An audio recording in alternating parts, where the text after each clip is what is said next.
Hey team, Happy New Year. Excited to share this new year with you guys.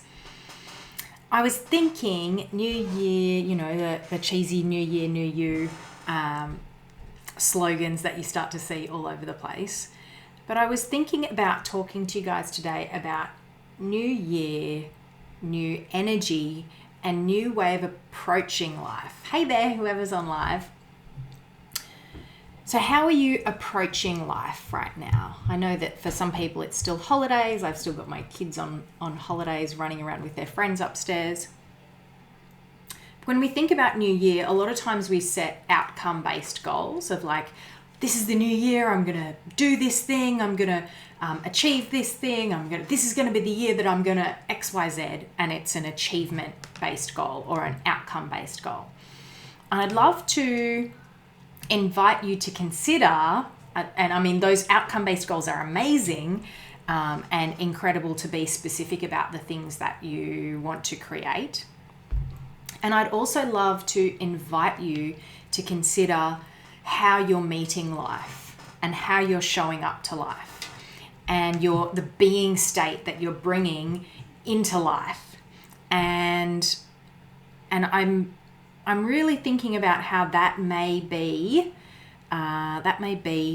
some of the most potent changes that we can make, right? How do you want to meet life this year?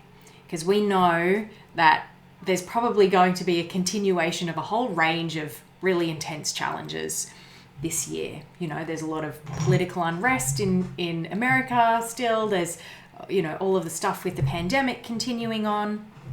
There's all sorts of stuff happening in the world. And so I was talking with a client yesterday about how, she was feeling quite stressed and had been following a lot of the kind of alternate news or conspiracy type of things, and it was really kind of sending her into a panic. And so when we think about the state that we're meeting life in and how we're approaching life, what approach would you like to take this year? I know for me, my approach this year I'd like to bring into life is to be, even more enthusiastic and even more determined and even more kind of evangelistic and with that, with that evangelism vibe of like, hey, let's do this. I know that's something that I kind of can naturally tap into. And so I want to bring even more of that forward in how I approach life.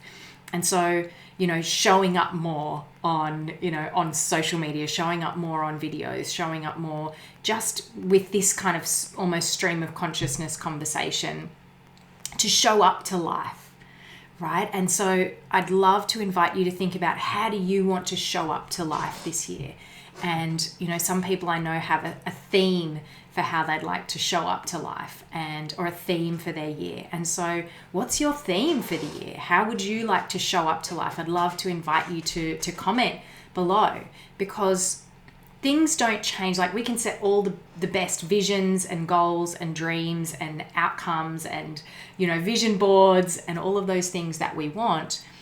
But things don't change. The material manifest things in our world don't change unless we change the frequency that we're operating from and the frequency that we're approaching life with. And when we do that, then sometimes miraculous opportunities and synchronicities and, almost magical things can show up in our path because we're meeting life in a more open, a more enthusiastic, a more energetic way. And so our frequency naturally starts to align us towards the outcomes that we're wanting and the way that we want to engage with life, right? So how do you want to engage with life? I'd love to invite you to comment below, let me know, and let's have a conversation about it. Because as coaches in this social media influencing world where there's all sorts of different social media platforms and ways that you can show up that can be a bit overwhelming, it's up to us, right? It's up to us to show up and be the change that we want to see in the world, right? And so when we get to show up enthusiastic, energetic, positive, moving forward in spite of all of the things that are happening in the outside world, we can start to be a change and be a lighthouse for people that are going through tough times. And whether, whatever it is that you're coaching, whether you're coaching health or finances or relationships or money or business, you can, whatever your niche is or whatever your outcome is, whatever your modality is, you can improve that by showing up with more enthusiasm, with more energy, with more focus, with more inspiration. And so when you bring that into your particular modality or skills, then it's naturally going to improve it and accelerate it and make you more magnetic, right? So that you don't have to go and chase clients, then clients start to come to you because they want to be around you. They want to be in your energy. That's what I had to say for today. I hope you're having a lovely break, or you've had a lovely break, and I'm excited to share this next year with you. So let's do it. Over and out.